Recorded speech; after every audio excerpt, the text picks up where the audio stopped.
I think it was in a newsletter too. I don't know, something made me happy. Okay. Oh, here. Hello. Welcome. Welcome, everybody. Welcome. Aw.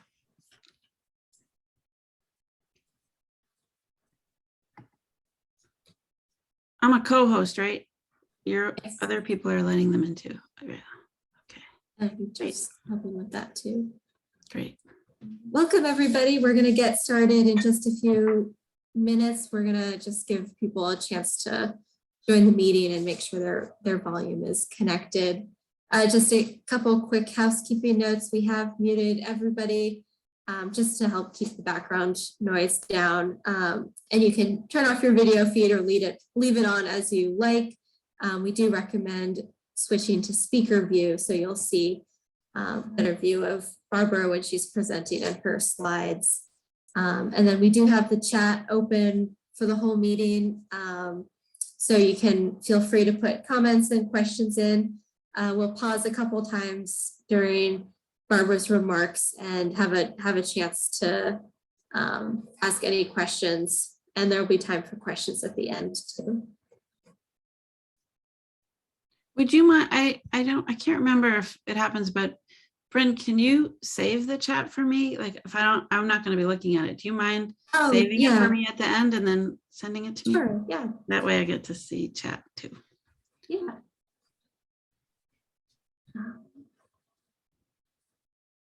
See, just a couple of quick upcoming events while we're waiting for a few more people to join.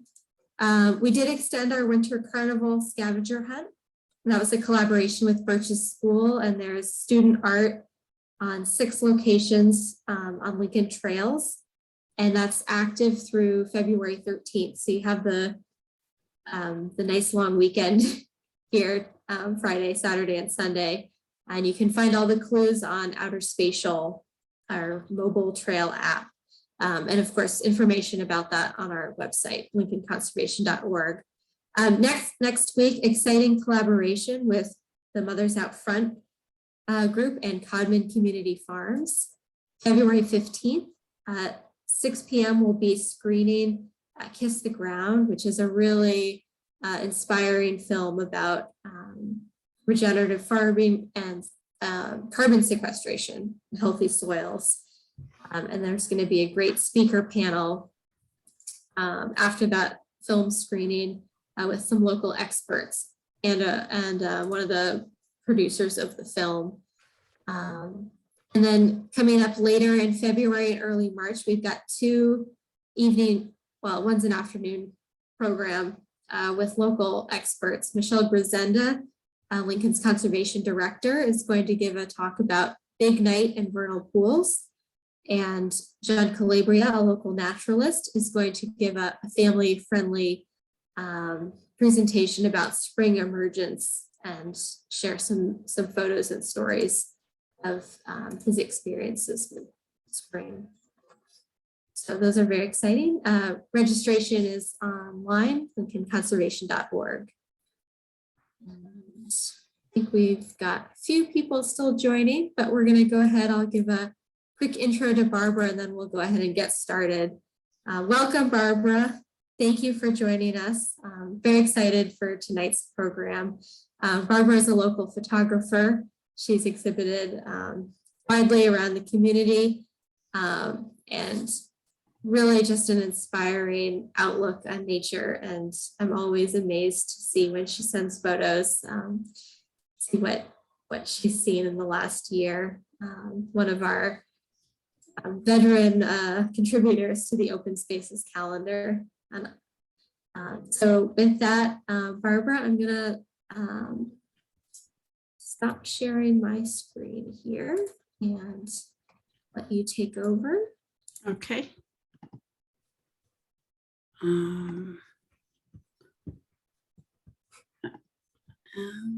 It says I'm sharing. There, can everyone, are you there? Looks good. Okay. Come back here. So yes, thank you for coming. I saw some friendly names along the way, and I'm just going to minimize that. So today I'm sharing about photographing moments in nature, and Bryn had a good idea, and this is what I'm following. I wanted to share being in nature and taking some of the photos I have and the stories behind them, and how I found them, and then how I chose to edit them. And I hope that, you know, for me, when I share my photography, my big hope is that I'm highlighting this nature and the connection you can have with it, and that you will go out and find your own moments in nature. And now you might have it with a photographer's eye. So I'm starting off with the heron, and as I go through some pictures, I'm going to show you give you some location. So the heron I got at Mount Misery. This heron's nest was at Mount Misery, which is in Lincoln, and I walk there almost every day. And I think you can see it says here Mount Misery Trails. And so there's a loop that I do with friends and dogs, and I do it almost every day. And in May, around May, when we were walking on this, are you guys seeing my cursor? Do you see my cursor moving? So we're walking on this part of the trail. There's an area here that's flooded, and it's been flooded for a while. And so trees died. And that a long time ago that started, but it turns out that beavers, when they are working to do things with water and trees die, it makes habitat for other creatures like herons. So herons like to nest at the top of dead trees because predators don't come. And I never knew there were herons' nests there. In fact, there was only one nest this spring.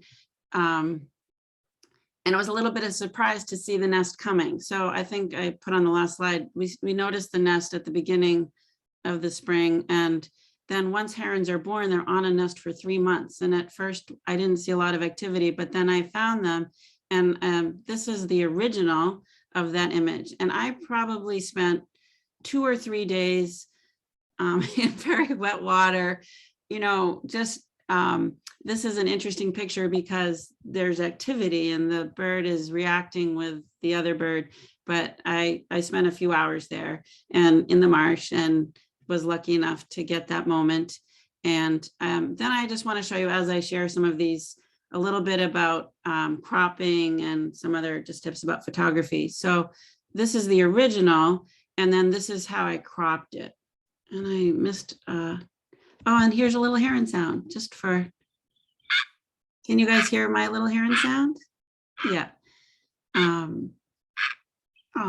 And herons make noise when the parent flies in. So if you're lucky, you might get a parent flying in, but I actually think these are 2 young heron, because I don't think the parent stands with the baby. I think they just fly in and feed them. So I think one is just a lot bigger than the other guy. So that's the heron's nest. And then here are some other lovely photos, I thought. And this is after one of them fledged, and the last guy was left behind. And shortly thereafter, they both fledged. And I did see one in the water later. So that is my heron story, baby herons. And then I wanted to share some photos that I got at Great Meadows.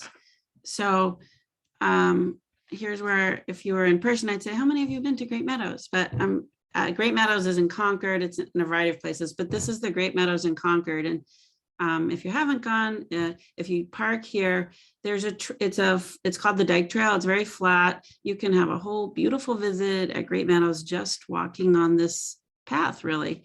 And you look out on water in the right season. And so I'm going to share wood ducks, marshman, and heron fishing from Great Meadows. And I put the sun here because the sun kind of moves this. Let's see, in the morning it's moving this way and then it comes around. But a nice shot to get the marsh wrens is having the sun behind you. So the time of day you go is important, and you're looking for the sun to highlight the bird, and you don't want it to be in shadows. So that's just a little bit of that. So the first picture I want to show you this is the prequel. So I was on this dike, someone had mentioned that there were wood ducks down around here in the reeds. So I went a different day, and I came down to this area where there were reeds, and I saw these babies and I was there. I did not see any parents and they were just all sort of swimming all around. And I was there for at least 15 minutes, just watching and wondering about the little baby wood ducks. And then the mom came flying in. And as soon as she came flying in, they all just gathered to her. And so I grabbed this picture and then they were gone. She took them all away. So that was really a special moment. And yep, I think I have that there. And then here's a marsh wren. And I think you'll hear a marsh wren on a later slide. But so marsh wrens are only singing and at the top of a reed during certain times of year when they can nest. And you can see a little piece of grass back here. And you want to capture the marsh wren when it's high enough to be above the grass and before the grass gets too long, and they're only there for a short time. And they make a really neat call. So this is the end picture, Marsh Wren Sings. I lost my, and then that's the original. And I'll play a little bit of this. So if you were,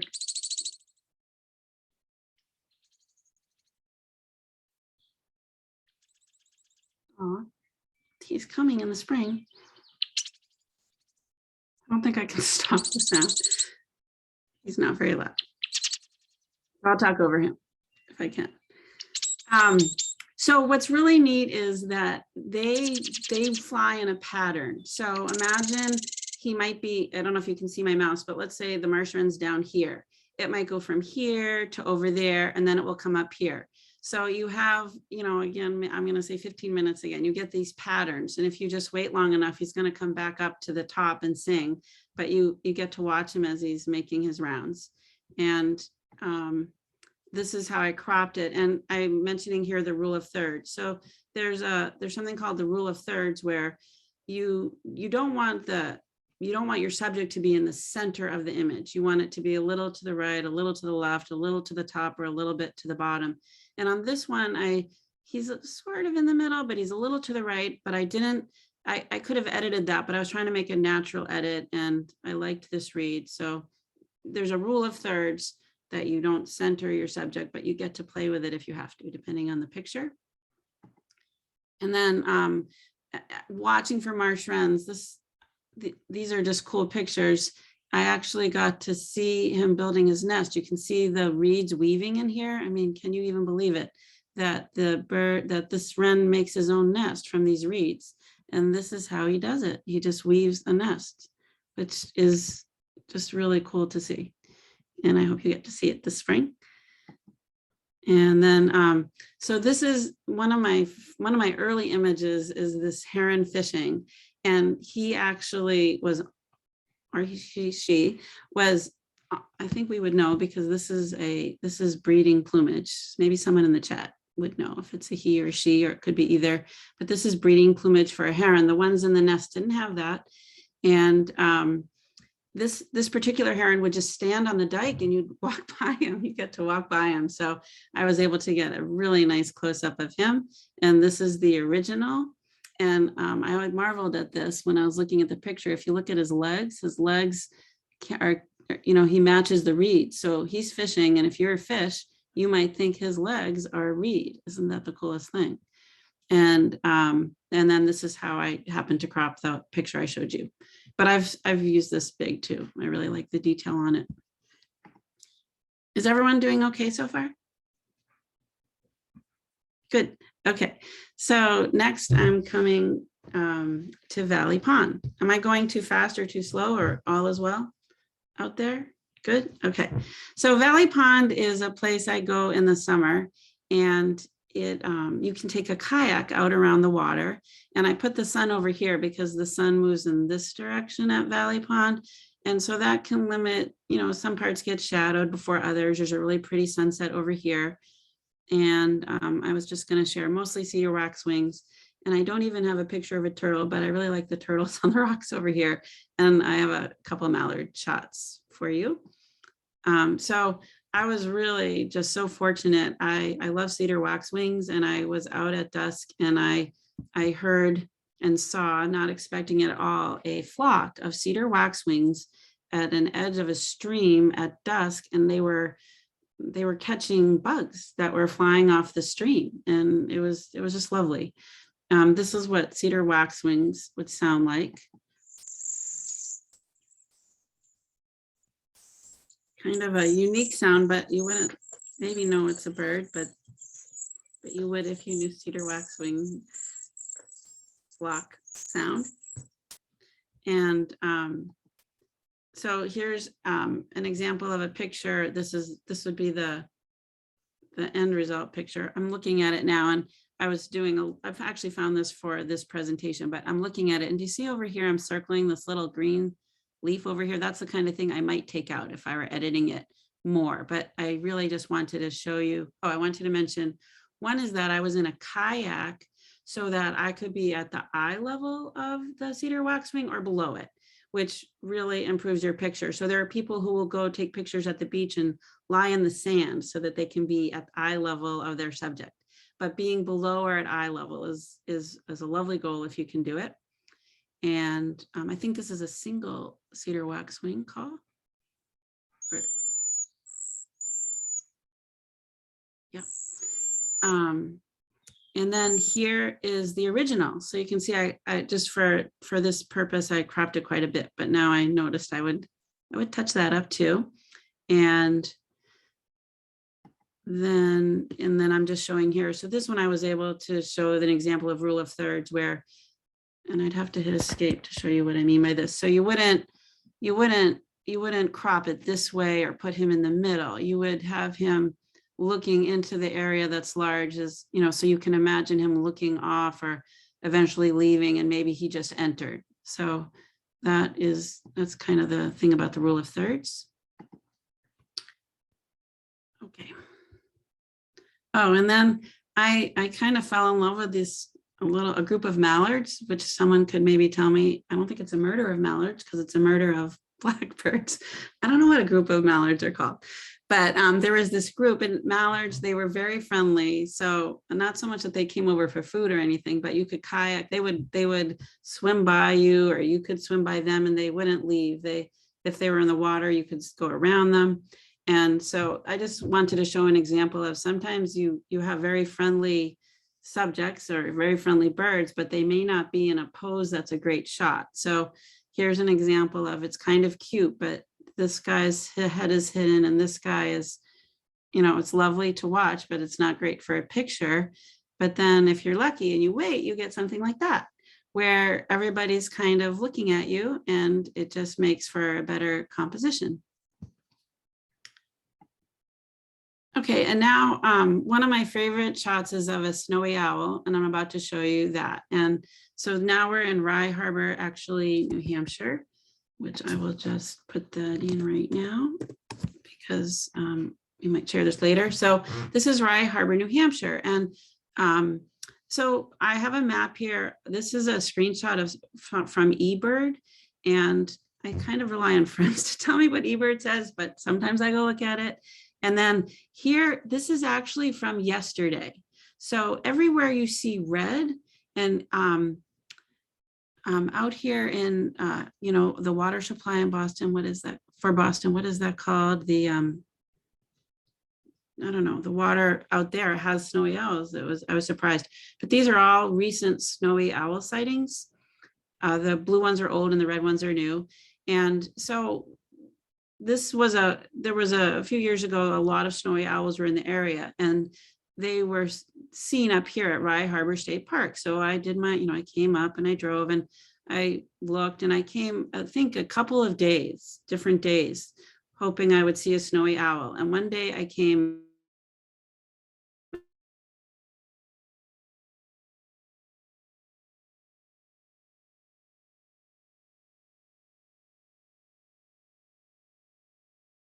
and some day 3 or 4 hours. It was a long time, and it was really cold. And but I got to watch a snowy owl from very close.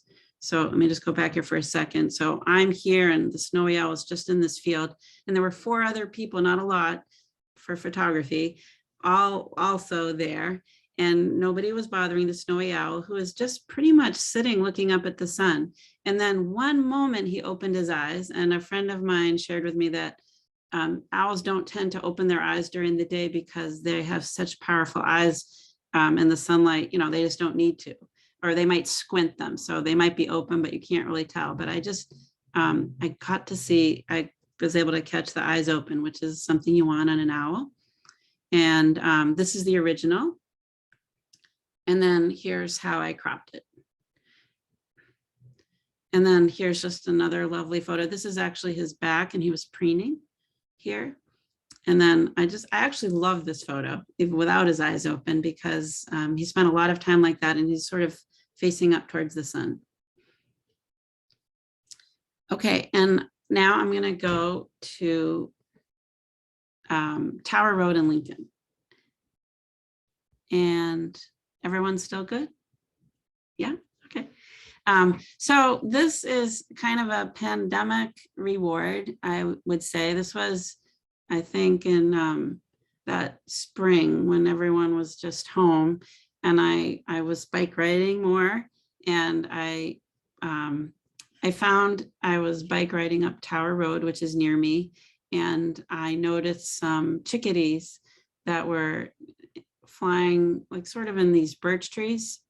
And so that was my prize. It turns out that they were hollowing out. Usually, I guess a chickadee, the woodpeckers might start the hole, and then if a chickadee wants to make a nest there, it gets rid of the shavings, and they do that in their beak. It's a lot of work. They go in and they take the shavings out, and they don't want to drop it right next to the tree because they don't want predators to know that there's a nest there. So they fly them away. And so this is a cropped version, and this is the original. And here you can see with editing software, you can work to take out some of the twigs and extra stuff that's a little bit distracting. And I think that's perfectly legal in the photography world. And then I just wanted to play this for you because if you can also hear chickadees, and I've seen I've noticed that birch trees are good for nesting. It must be soft. I think it's softwood. Aw, those are our chickadees. You can hear too, they're calling.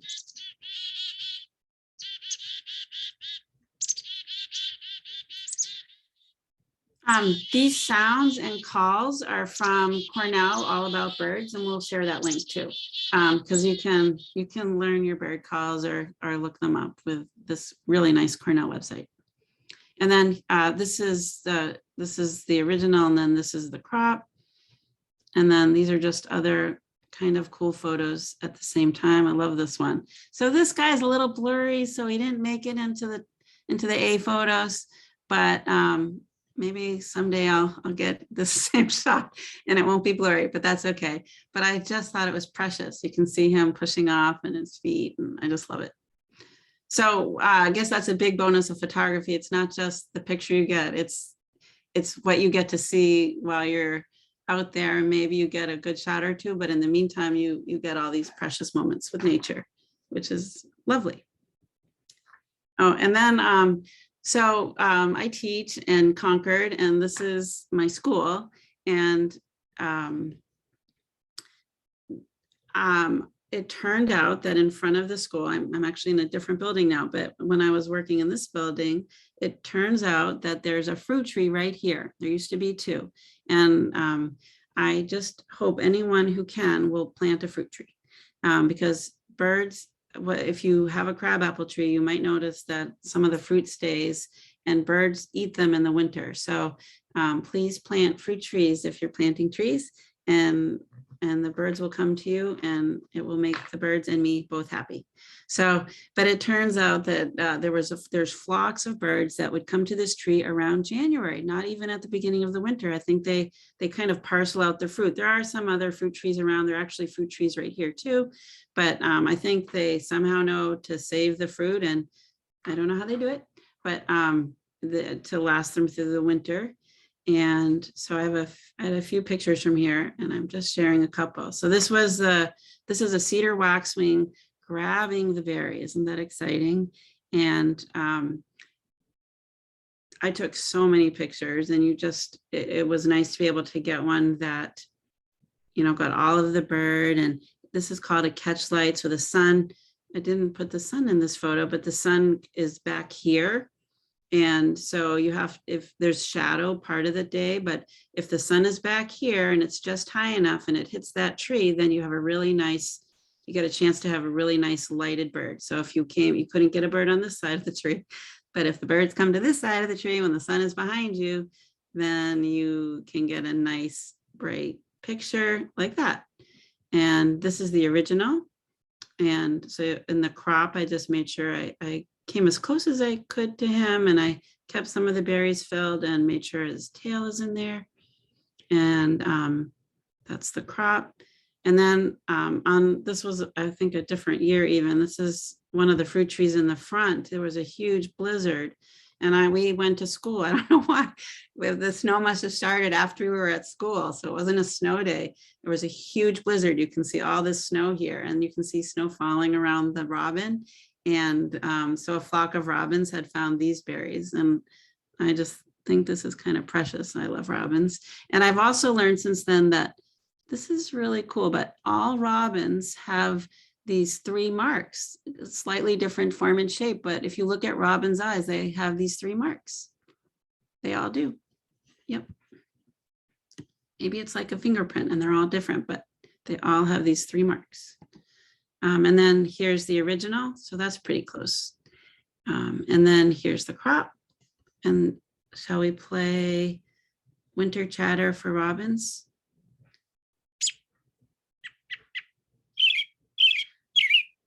Oh, that sounds like both, actually. So robins have a song and a call, and they don't sing in the winter, but they chatter. I hear them a lot at Harrington and other places. And so plant your fruit trees for the robins and the cedar waxwings. Okay, now we're at Codman Community Garden. And here I have mostly goldfinches for you. And I just realized I was going to put a picture with zinnias, but I didn't. But the nice thing, and here's perennial pollinators where, there are a lot of nice photos to get. So this is a nice area to get photo opportunities in the summer because people have pollinator plants.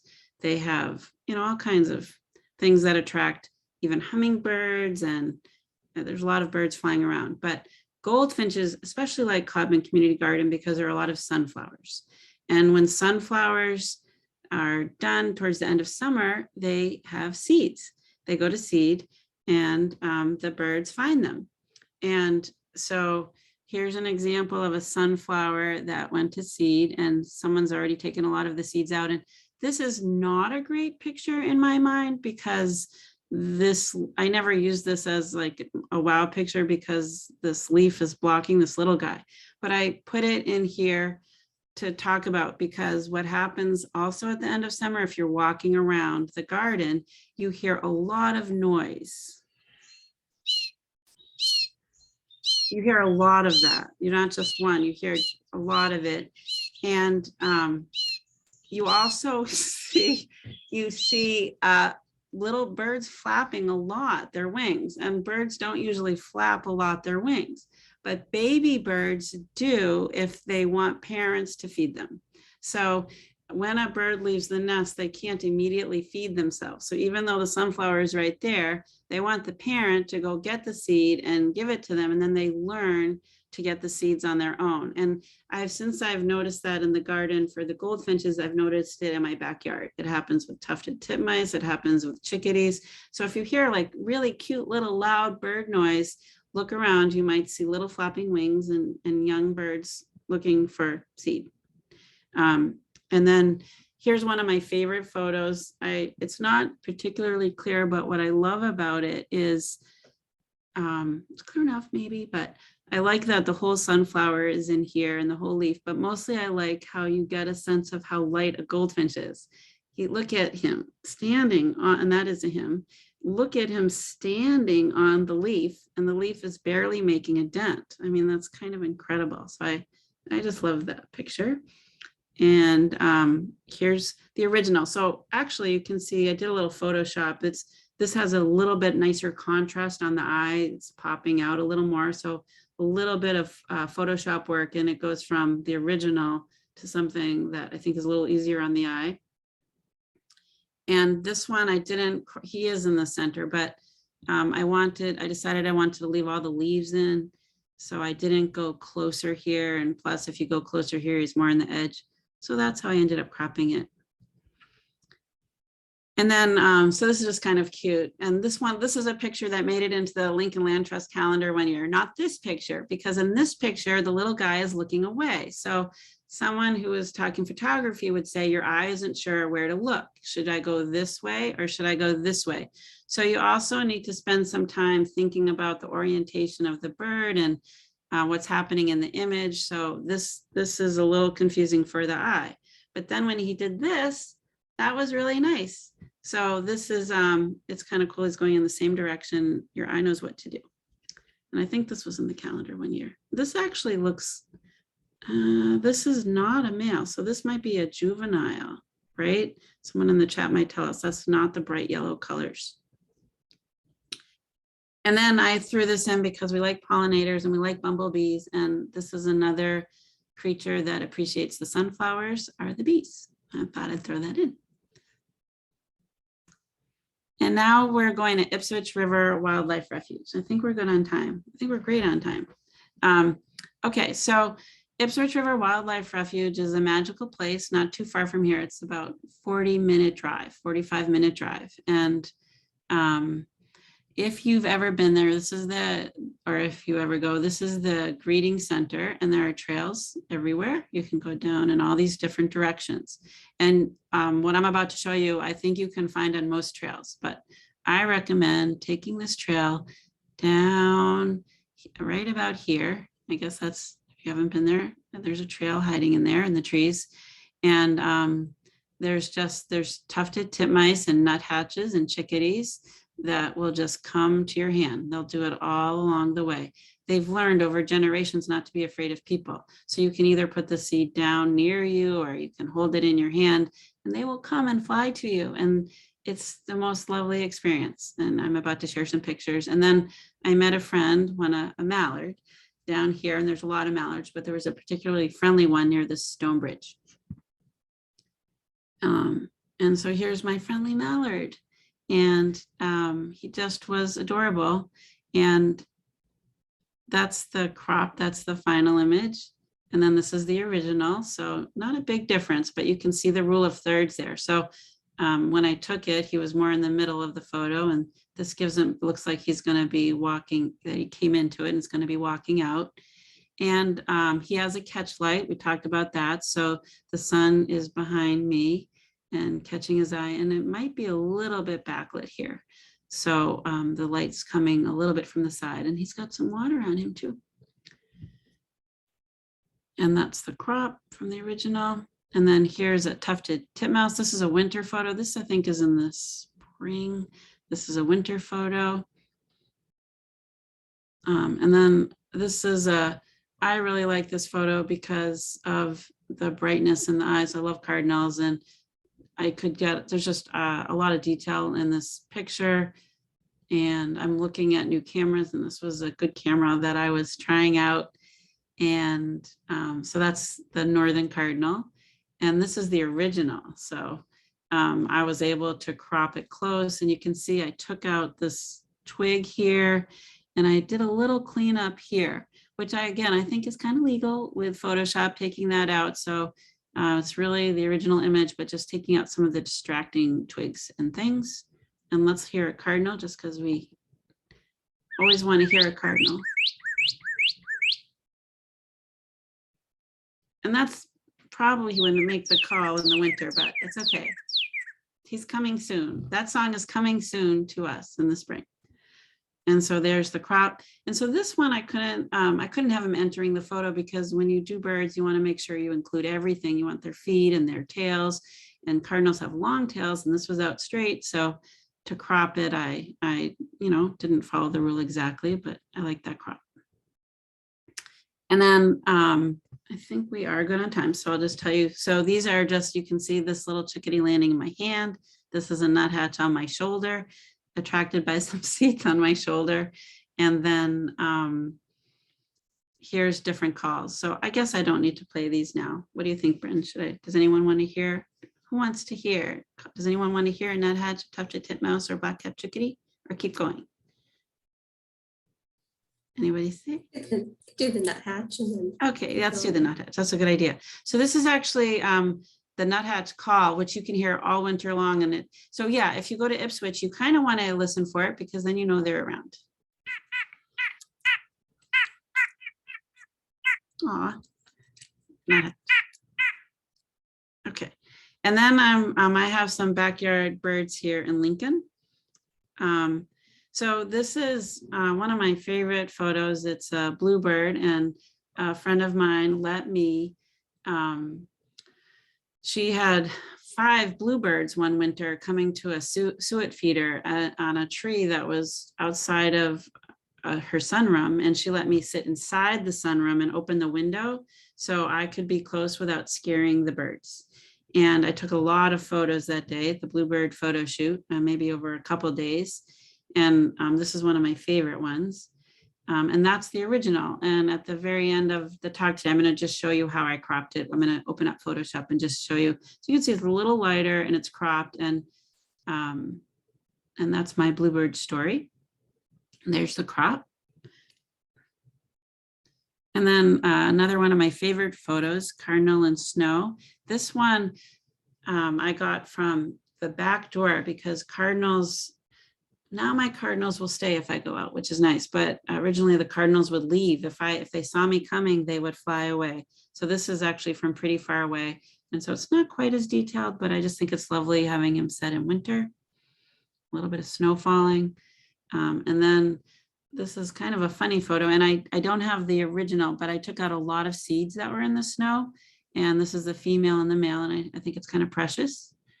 And again, that one's from the back door. Yep. And then a couple of summers ago, I was lucky enough to have a scarlet tanager come down out of the trees. Usually scarlet tanagers are up high in trees and we don't see them that much. But this guy came down and joined the bird feeder party, which they don't always do. So I was lucky. And I was going to show you 2 photos here. So I really like both of these photos. And this one, I would say, I want to say unfortunately, because I wish the flowers are in it. This one might be a little bit better because this guy, the tree is blocking him and you can't see his feet. He's a little bit hidden, but I like it because of the flowers, but that's just something I would think about. And then my last photo here is not from a backyard, but a front yard. So there's something in Lincoln called Lincoln Talk, and people share ideas. And someone was saying that they had a robin's nest. Actually, I want to show you this. So they had a robin's nest in a wreath a few years in a row, and the robins kept coming back and making the nest. So I said, can I come and take some photos? And I got to see from actually the eggs to the fledging. I went a few days a week, I think, and just sat outside. And this one I went close to the nest, but after that, you don't want to go close to the nest. You want to leave them alone. So pretty far away from here, but it was pretty easy access because I could, be in the driveway and see the front door. And it was actually quite nice watching the birds get bigger and bigger and then eventually fledge. Oh, I'm almost done. Oh, no, then I want to show Photoshop. So this is good. So this is not nearby. This is Yellowstone National Park, but it's one of my favorite pictures and one of my early images. And it's actually after going to Yellowstone and then coming back here and taking a few photos that I contacted our local library and said, can I exhibit some photos? So this next picture kind of got me started. So in Yellowstone, there is this loop, and this is called Hayden Valley.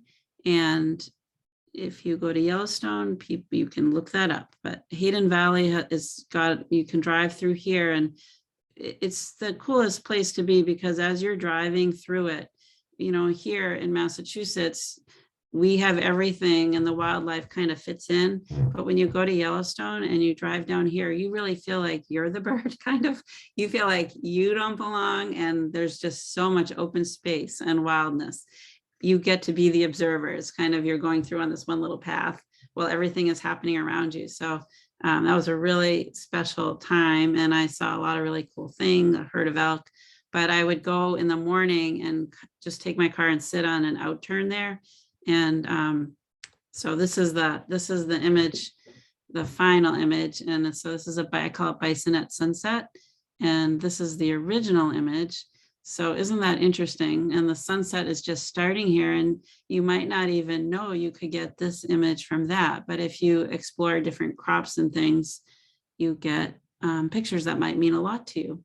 So I wanted to share that with you. And there's the crop. And oh, now we're on camera tips. So, oh my goodness, camera tips. So that's a lot of words on this page, but when you are taking pictures, I'm trying to find one.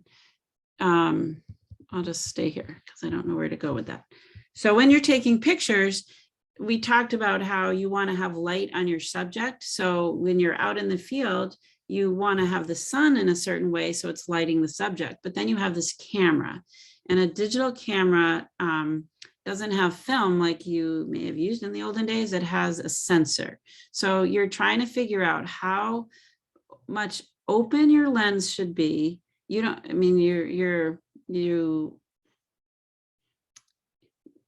want to be thinking a lot about it. You want to be practicing so you can just do it on the fly. But you, in any given situation, how wide your lens is and where the sun is and how much sun is going to go through the lens is a factor. But then there's something called shutter speed, because a shutter is opening and closing over the lens. And so if the shutter speed is open for a long time, more light can come in, which would be okay for something sitting still. But if you're getting a bird or something in motion, then you want a fast shutter speed, so it doesn't have too much light and you're not capturing all those different, the flight, it would be blurry.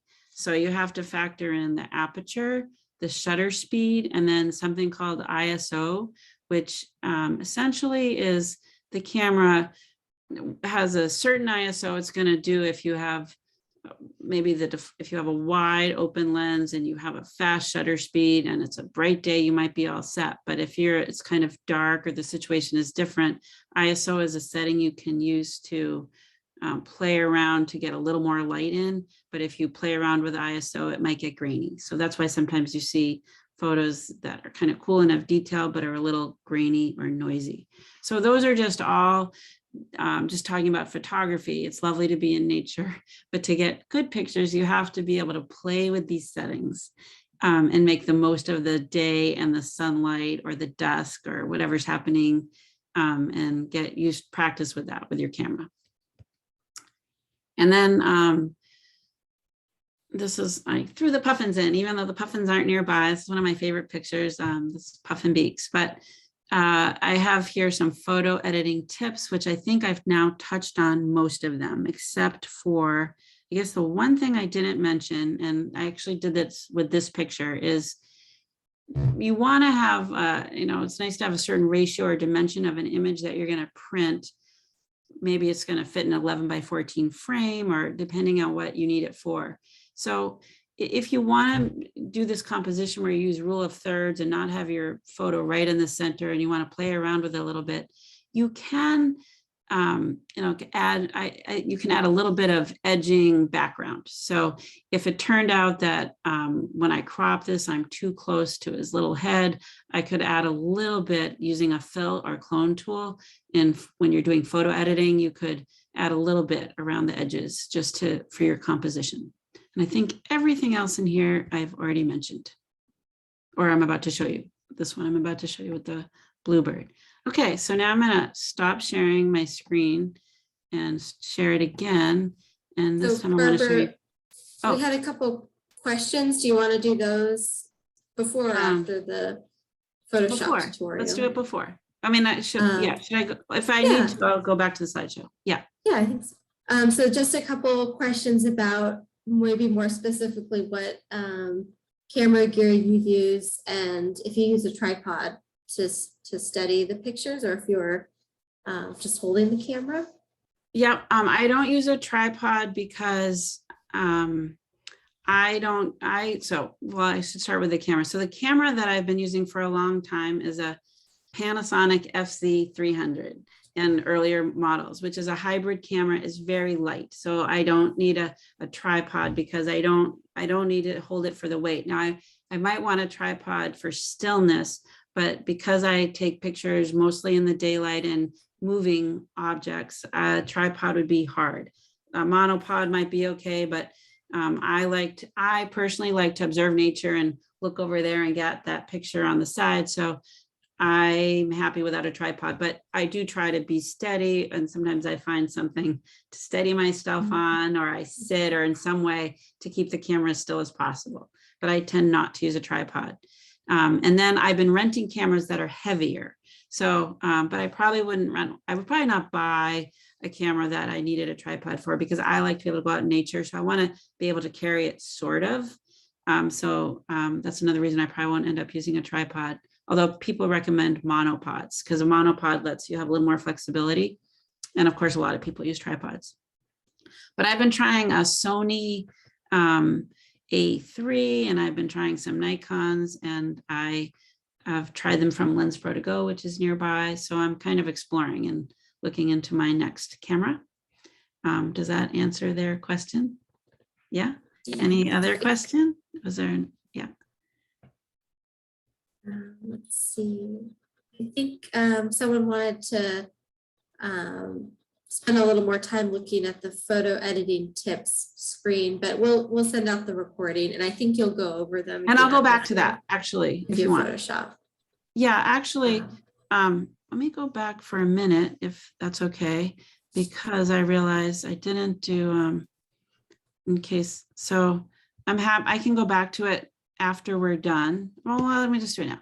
So I just have here to have catch light, and eye contact. So here the puffins aren't looking at me, but if I have like that cardinal that I showed you, if I'm reviewing my pictures and I find ones where I have eye contact, which is what I look for, I love that. So hopefully I have some images where I'm making eye contact with the subject. And then also this catch light instead of shadows. So shadows can ruin a picture.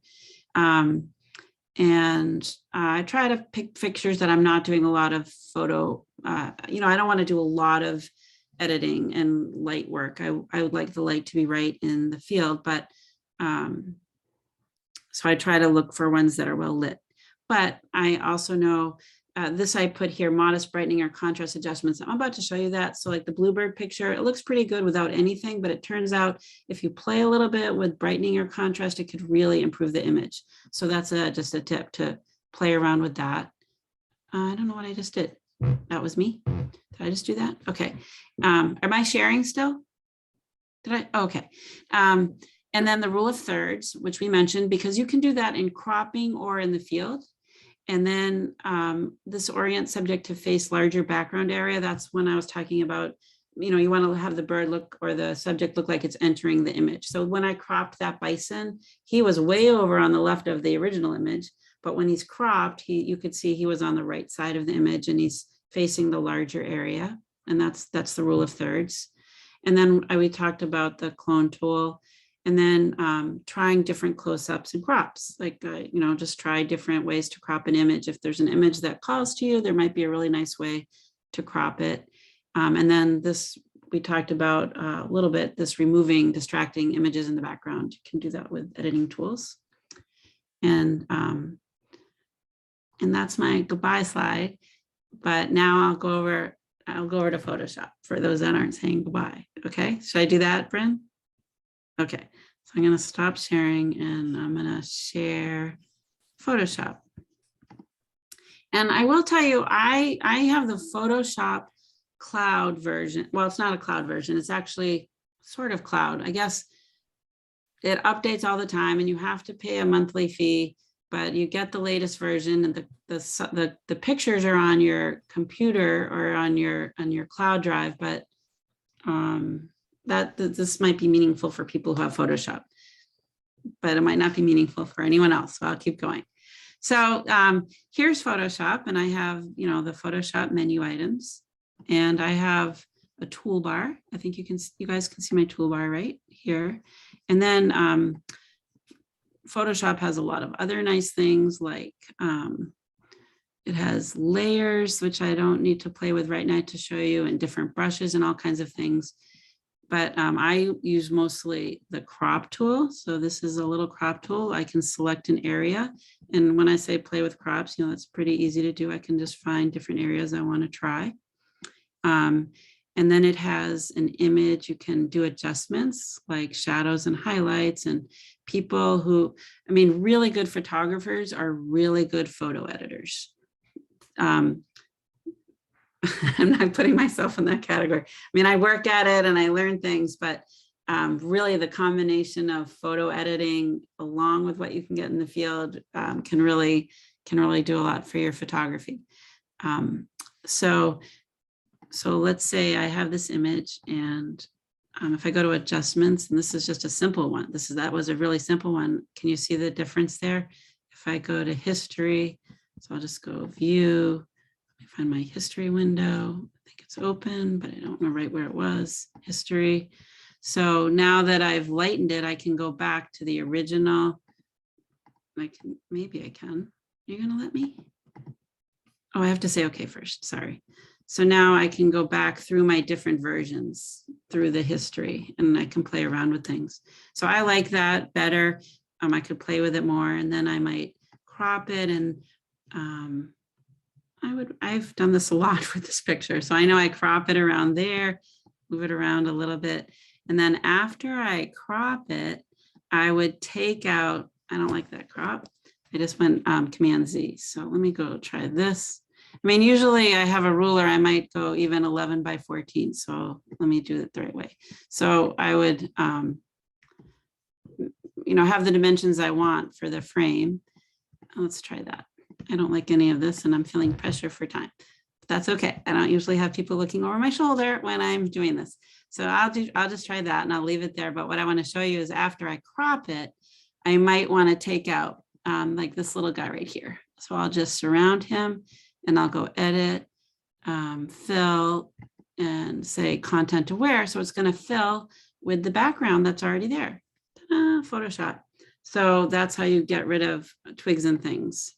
And if you have a busy background, it's a little harder than not, but that is a little sample photo editing. And amazing. Yeah. And I can show other things too, but I'll go back here and then we can take other questions or anything. I can move around slides or go back to Photoshop. Yeah, we had a question from Heidi. Do you print your own photos? I have them printed through, I don't have a fancy printer, so I use MPix. I really like the quality of MPix. I guess that's my favorite of the ones I use. And then if I'm just trying to see what things look like, I also use Snapfish for some things, but MPix, it's Miller's, I like that. And I tend to print on that, and I can choose different quality paper, and I can have things matted, but I don't print my own, no. We do have time for one or two more questions if there are any questions. And then what's your website again, Barbara? I'll just pop it in the chat for folks.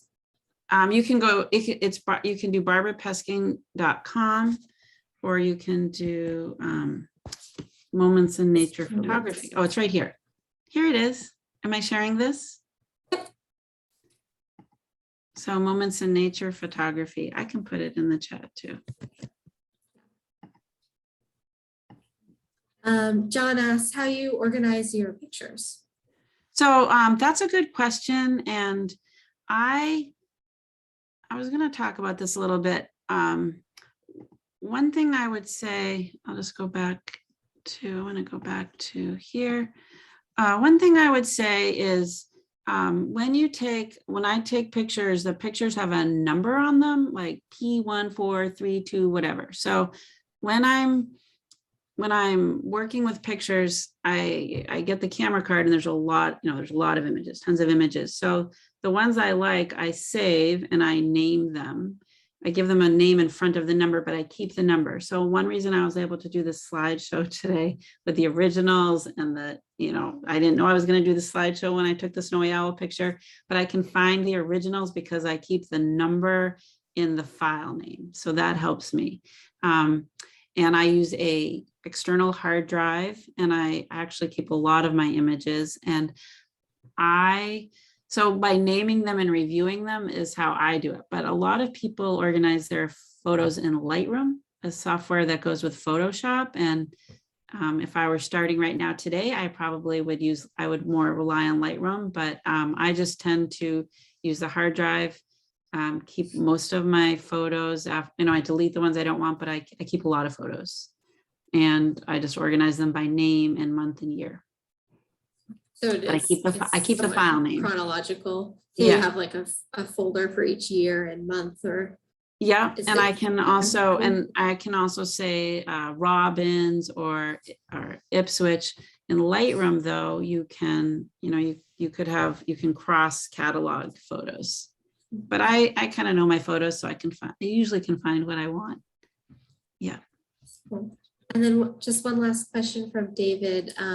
Asking what lens you're using for photography. So the FC 300 has about a 100 to 600 range, and the ones that I rent are anywhere between 100 to 600. And then some cameras have better sensors, so if you could have that range of lens and have a nice quality photo if you have a good sensor on the camera that you're using. But I tend to be 1 to 600, and I'm doing birds, and I like distance, but I also like close, and I also like not too heavy.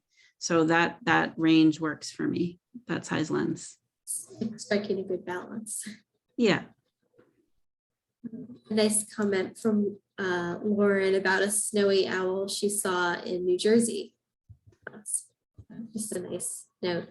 I think we're coming up on 8 o'clock here, so I think we're gonna wrap it up. Thank you so much, Barbara. Thank you. Wonderful guys. stories and pictures, and I really love hearing the back story to all of these great photos, because it really makes you appreciate the photo more, knowing that you sat for 3 or 4 hours. They're cold to get that perfect shot. But I hope you all have a chance to go out and sit for 1 hour and find your own moment in nature too, because it's quite lovely in the long run. Yeah. And we did record the program tonight, so we'll send around the recording as soon as that's available. So if you want to revisit any of the photos or stories, that will be online soon. Thank you very much, Barbara. Thank you everyone for coming, and have a great night. Thank you very much.